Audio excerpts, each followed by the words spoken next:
Second nature. Your personality isn't necessarily set in stone. With a little experimentation, people can reshape their temperaments and inject passion, optimism, joy, and courage into their lives. Psychologists have long held that a person's character cannot undergo a transformation in any meaningful way, that the key traits of personality are determined at a very young age. However, researchers have begun looking more closely at ways we can change. Positive psychologists have identified 24 qualities we admire, such as loyalty and kindness, and are studying them to find out why they come so naturally to some people. What they are discovering is that many of these qualities amount to habitual behavior that determines the way we respond to the world. The good news is that all this can be learned. Some qualities are less challenging to develop than others, optimism being one of them. However, developing qualities requires mastering a range of skills which are diverse and sometimes surprising. For example, to bring more joy and passion into your life, you must be open to experiencing negative emotions. Cultivating such qualities will help you realize your full potential.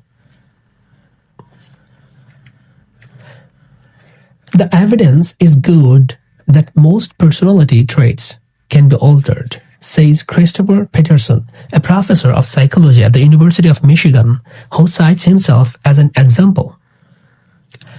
Inherently introverted, he realized early on that as an academic, his reticence would prove disastrous in the lecture hall. So he learned to be more outgoing and to entertain his classes.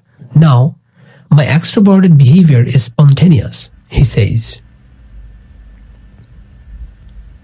David Fajgenbaum had to make a similar transition. He was preparing for university when he had an accident that put an end to his sports career.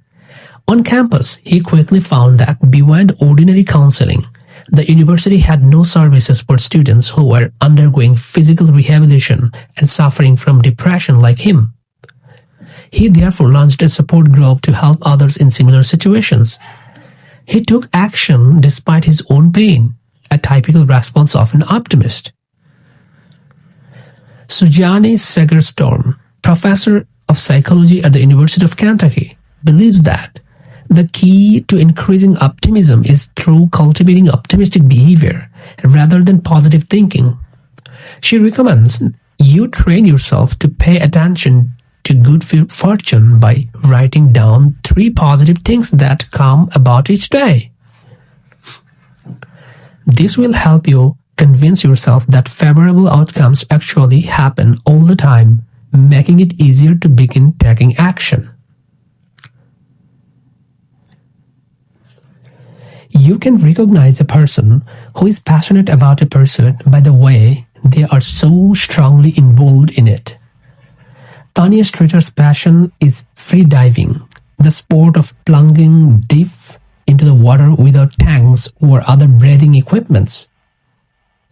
Beginning in 1998, she set 9 world records and can hold her breath for 6 minutes.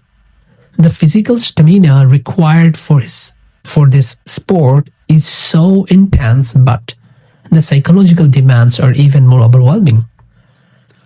Streeter learned to untangle her fears from her judgment of what her body and mind could do. In my career as a competitive freediver, there was a limit to what I could do, but it wasn't anywhere near what I thought it was, she says. Finding a pursuit that excites you can improve anyone's life. The secret about consuming passions, though, according to psychologist Paul Sylvia of the University of North Carolina, is that they require discipline, hard work, and ability, which is why they are so rewarding. Psychologist Todd Kasdan has this advice for those people taking up a new passion. As a newcomer, you also have to tolerate and laugh at your own ignorance. You must be willing to accept the negative feelings that come your way, he says. In 2004, physician-scientist Mauro Zapata began his PhD research at Harvard Medical School. Unfortunately, he was miserable as his research wasn't compatible with his curiosity about healing. He finally took a break, and during 8 months in Santa Fe, Zapata learned about alternative healing techniques not taught at Harvard. When he got back, he switched labs to study how cerebrospinal fluid nourishes the developing nervous system. He also vowed to look for the joy in everything, including failure, as this could help him learn about his research and himself. One thing that can hold joy back is person's concentration on avoiding failure rather than they are looking forward to doing something well. Focusing on being safe might get in the way of you reaching your goals, explains Kasdan. For example, are you hoping to get through a business lunch without embarrassing yourself? Or are you thinking about how fascinating the conversation might be? Usually, we think of courage in physical terms, but ordinary life demands something else. For marketing executive Kenneth Pedalius, it meant speaking out against something he thought was ethically wrong. The new manager was intimidating stuff, so Pedalius carefully recorded each instance of bullying and eventually took the evidence to a senior director, knowing his own job security would be threatened. Eventually, the manager was the one to go, according to Cynthia Puri, a psychologist at Clemson University. Pedalius' story proves the point that courage is not motivated by fearlessness, but by moral obligation. Puri also believes that people can acquire courage. Many of our students said that, faced with a risky situation, they first tried to calm themselves down, then looked for a way to mitigate the danger, just as Pedalius did by documenting his allegations.